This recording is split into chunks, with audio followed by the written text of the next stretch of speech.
Hello, everybody. Welcome to a new episode of Buggy Reviews. Today's episode, Superman. We've been waiting for this one for a long while, and boy, oh boy, was there some expectations. Was there some discussions? Were there some discourse? Whoo, boy.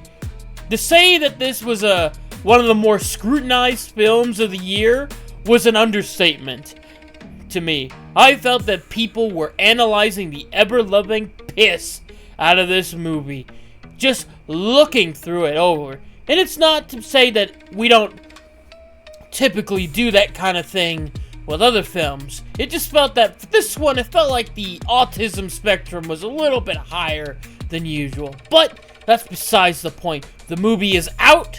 I have watched it, and I'm going to tell you my thoughts on the movie. Overall, without spoiling it, I'm going to try to avoid spoilers. I might drop a small snippet here or there, but I'm going to avoid the spoilers as best as I can. Alright?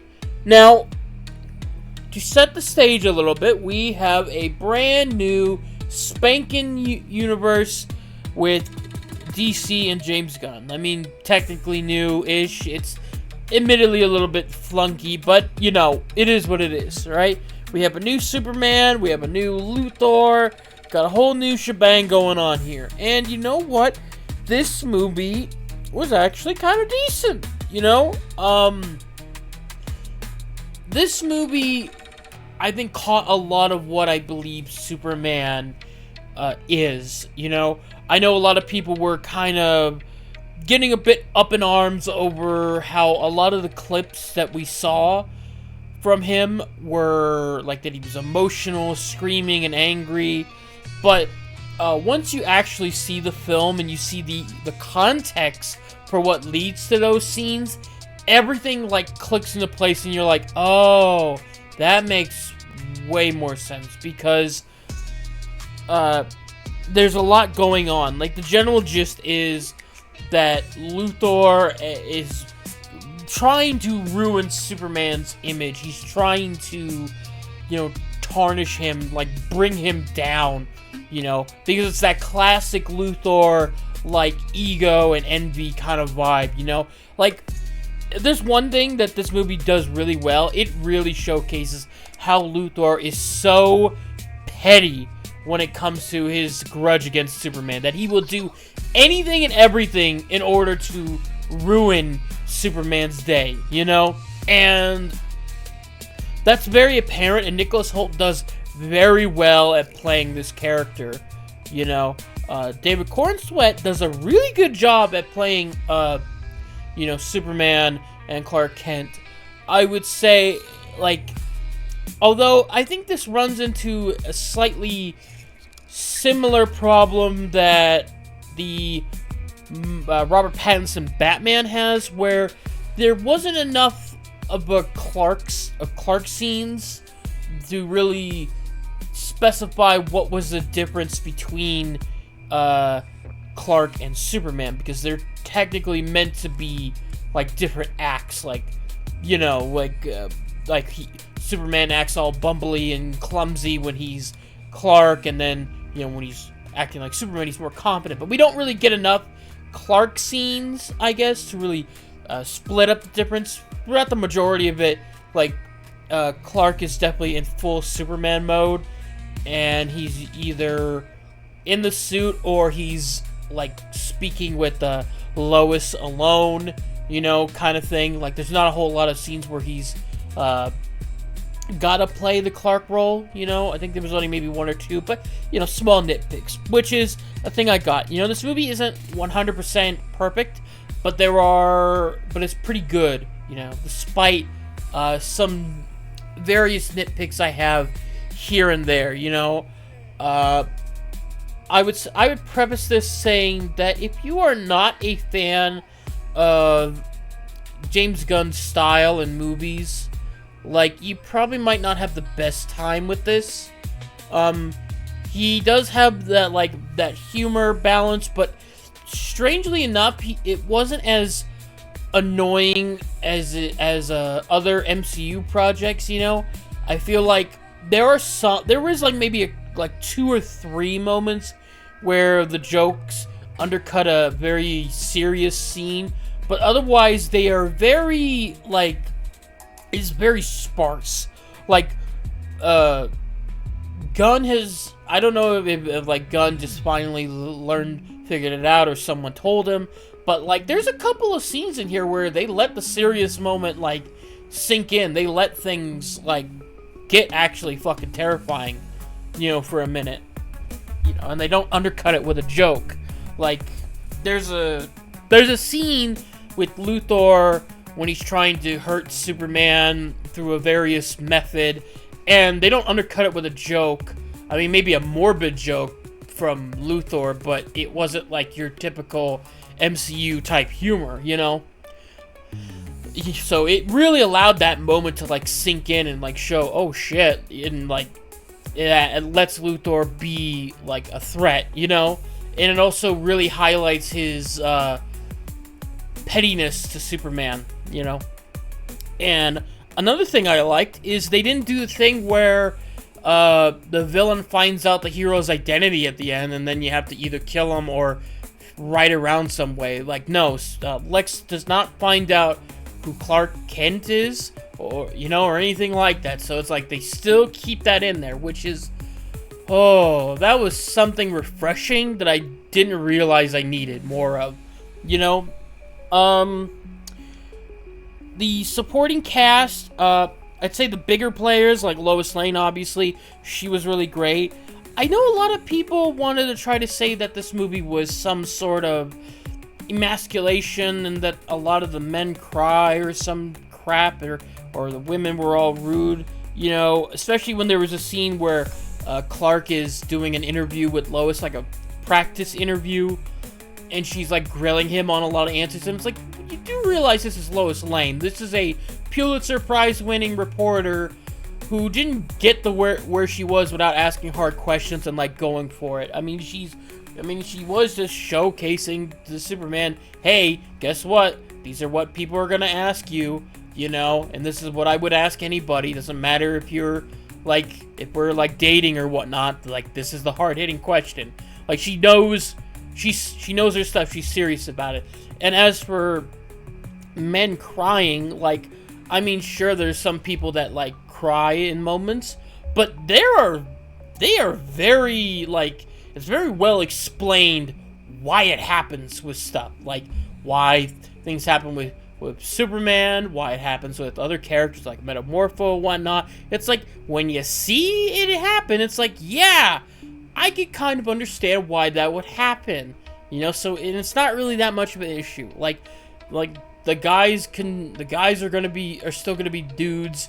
They're gonna do their thing. There's nothing wrong with a little tear being shed here and there, okay? They don't do it like 800 times a second, It's just like one scene per character, I believe, And in terms of other supporting characters besides Clark, Lois, and Luthor, we have Crypto, which is kind of what you expect. He's, the funny, cute animal, and like he's a fucking bit of a menace.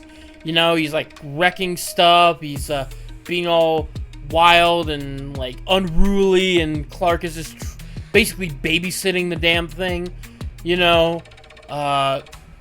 There's like a tough like relationship to deal with there. But, the dog was fine, I mean, maybe a little too much in the humor department to some degree, but I don't know. The dog was fine. It did what it needed to do, It facilitated its role. Now we get into the other supporting heroes, like Green Lantern, Mr. Terrific, and Hawkgirl. I would say out of the trio, Mr. Terrific does the most in terms of, like, the plot.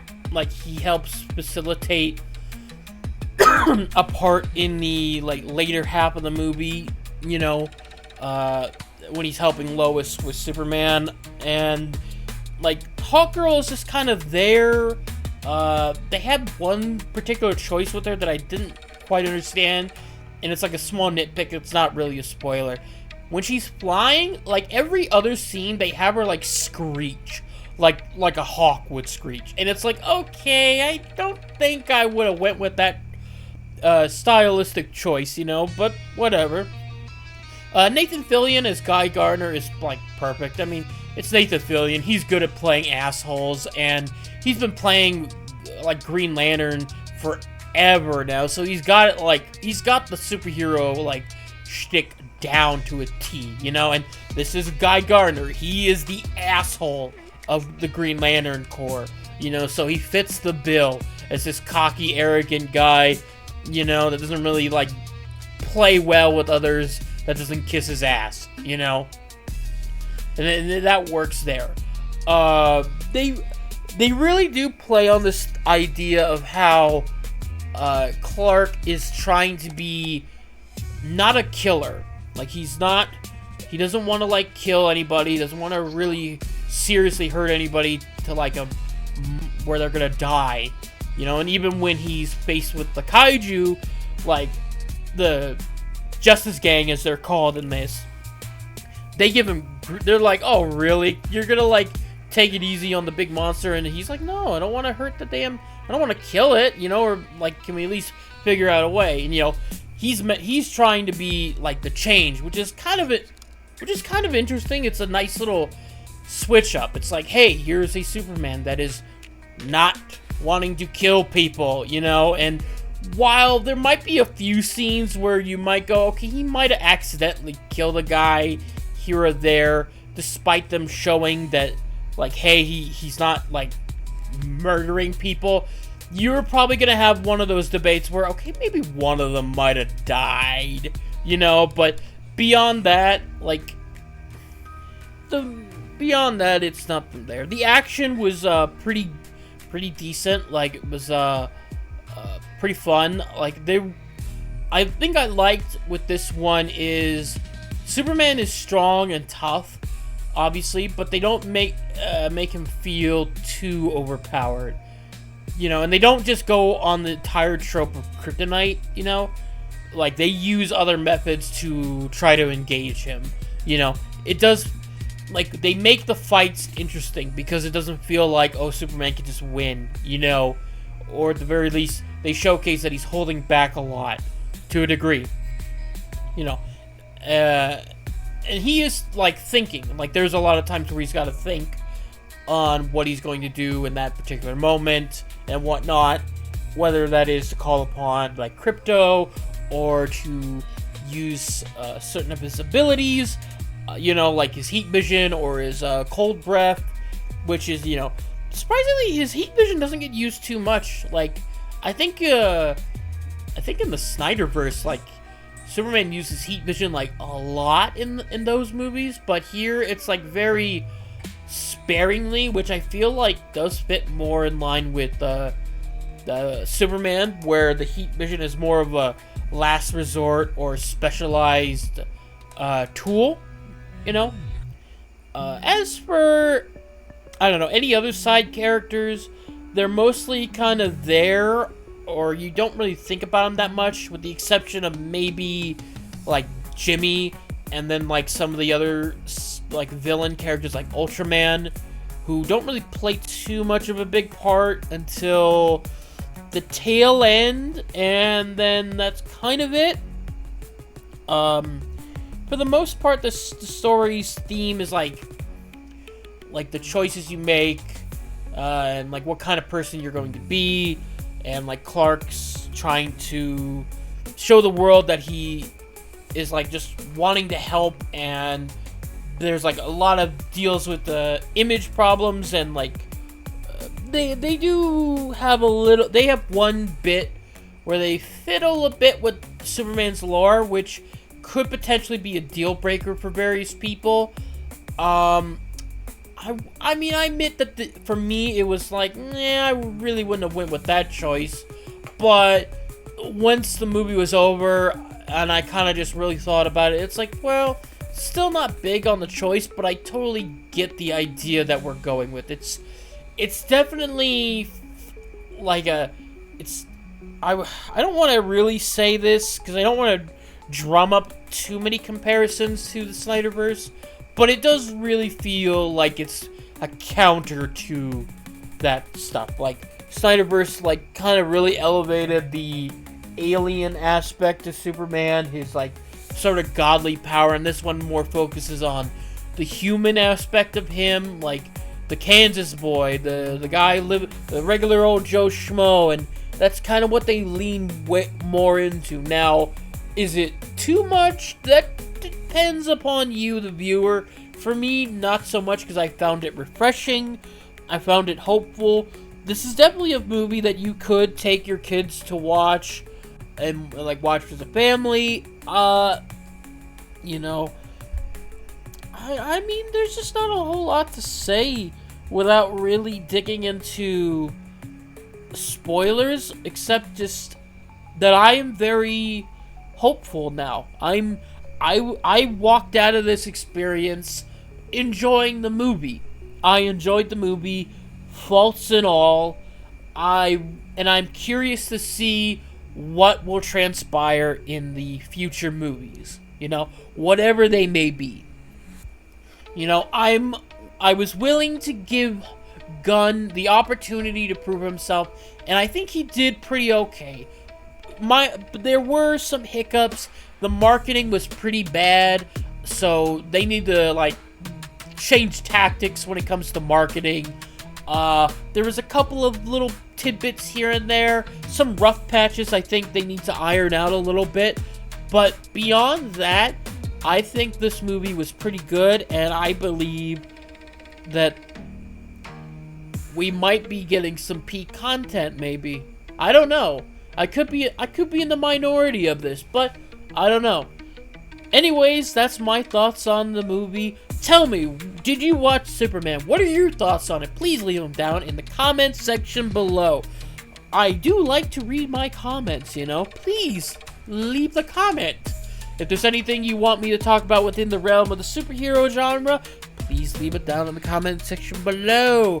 Don't have anything else planned for videos just yet. When I put them up, you'll see. Thank you all for watching. Hope to see you all next time. Goodbye.